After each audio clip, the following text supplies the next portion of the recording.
Salut les amoureux du ballon rond, on commence ce tour de la presse en France avec la Ligue 1 qui a un surprenant leader ce matin, le Stade Brestois 29.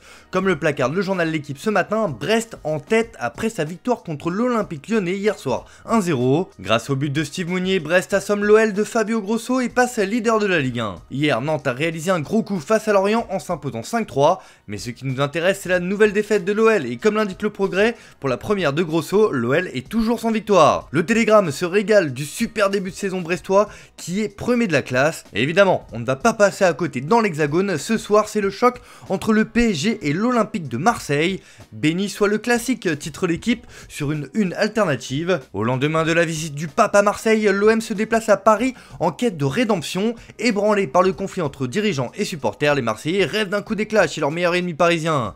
Si la dynamique du PSG lui donne les faveurs des pronostics, la semaine bouillante de l'OM jette une incertitude sur le classique de ce soir. Pour le Parisien, Paris doit marquer les esprits et continuer sa marche en avant. D'ailleurs, avant ce choc, Nasser Al-Khelaifi s'est confié à la presse comme le relais RMC Sport. Il en a profité et milité pour voir Kylian Mbappé remporter le ballon d'or, mais il a surtout répondu à Lionel Messi qui avait déclaré ne pas avoir eu la reconnaissance nécessaire après son titre de champion du monde. On parle beaucoup à l'extérieur, je ne sais pas ce qu'il a fait ou ce qu'il n'a pas dit. Comme tout le monde l'a vu, nous avions même publié une vidéo, nous avons célébré Messi à l'entraînement quand il a remporté la Coupe du Monde et nous l'avons également célébré en privé, a-t-il déclaré. Mais avec respect, nous sommes un club français, c'était bien sûr sensible de faire la fête au stade.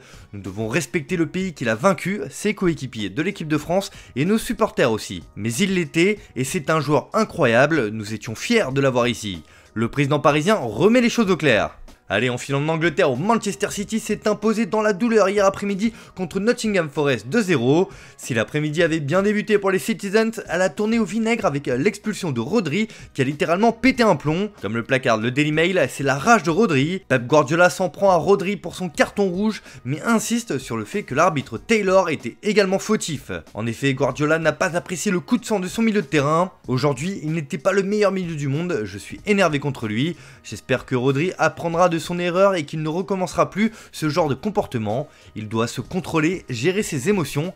Moi je peux prendre un carton jaune car je ne suis pas sur le terrain, mais les joueurs doivent se contrôler. Le Daily Star aussi parle de la rage de l'Espagnol, la presse anglaise n'est pas tendre avec le joueur de 27 ans. En revanche, Manchester United peut remercier Bruno Fernandes, auteur du but de la victoire pour les Red Devils contre Burnley 1-0. Pour le Daily Mirror, c'est Saint-Bruno, le capitaine fantastique, arrête la dégringolade des Mancuniens. Mais évidemment, l'équipe européenne qui a fait sensation hier soir, c'est le FC Barcelone qui a réalisé une fantastique remontada contre le Celta de Vigo 3-2. En effet, les Blaugrana étaient menés 2-0 mais ils sont revenus de nulle part pour s'imposer grâce à 3 buts dans les dernières minutes. Pour Mundo Deportivo, c'est délirant. Dans un final époustouflant, le Barça a renversé un déficit de 0-2 en 9 minutes pour remporter le match et prendre provisoirement la tête du classement. Après un duel terne et la blessure de De Jong, le doublé de Lewandowski et le dernier but de Cancelo ont mis Montjuic en ébullition, explique le quotidien catalan. Même chose en une de Sport, forcément qui parle d'une grande remontada en 7 minutes. Avec la victoire contre le Celta, l'équipe Blaugrana a dormi en tête du classement et l'attaquant polonais est déjà le meilleur buteur de la Liga. Pour les Sportius, cette victoire tombe du ciel.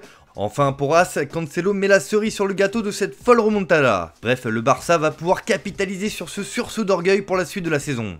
Direction de l'Italie où là c'est la soupe à la grimace pour la Juventus. Hier les Bianconeri ont perdu dans les grandes largeurs face à Sassuolo 4-2. Alors ce matin Tuttosport n'y va pas par 4 chemins et placarde 145 millions pour ces horreurs, soit le montant dépensé par le club pour l'effectif actuel. Il y a de nombreux joueurs mis en cause pour des erreurs flagrantes, même s'il manque un carton rouge pour Berardi, estime le quotidien turinois. De son côté la Gazzetta dello Sport parle de la victoire de l'AC Milan 1-0 contre le Hellas Vérone qui s'en remet uniquement à Raphaël Leao et c'est tout. Un mot évidemment sur le buteur du week-end, Harry Kane, auteur d'un triplé et de 2 passes décisives dans le carton du Bayern Munich 7-0 contre Bochum.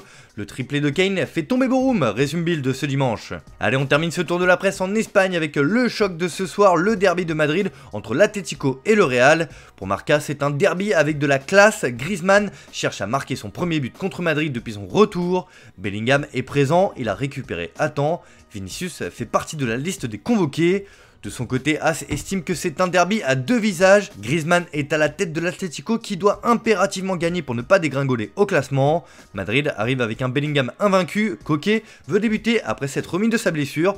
Bref, c'est un derby sous haute tension qui s'annonce et malheur aux vaincus. Voilà, c'est tout pour ce matin, bonne journée à tous, merci de votre fidélité, on se retrouve ce soir pour le débrief en live sur notre chaîne YouTube.